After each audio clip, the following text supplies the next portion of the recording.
కొత్త రకం దానం. అందరికీ నీతులు చెప్పే పండితుడికి ఒక పేదవాడు తన చిరిగిన చెప్పులతో ఎలా బుద్ధి చెప్పాడో ఈ కథలో చూడండి. అతి తెలివికి అల్టిమేట్ చెక్. ఒక ఊరిలో ఒక పిసినారి పండితుడు ఉండేవాడు. అతను ఎవరికీ రూపాయి దానం చేయడు. ఒకరోజు ఒక యాచకుడొచ్చి, అయ్యా, ఆకలేస్తుంది, ఏదైనా దానం చెయ్యండి అని అడిగాడు.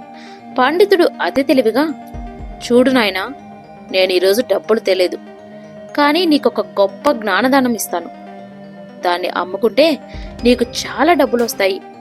అదేంటంటే, ఎవరినైనా ఏదైనా అడిగేటప్పుడు ఖాళీ చేత్తో అడగకూడదు, ఏదైనా ఒకటి ఇస్తూ అడగాలి అన్నాడు. యాచకుడు వెంటనే తన చిరిగిన చెప్పు తీసి పండితుడి చేతిలో పెట్టి, ఇదిగో బాబు నా దానం.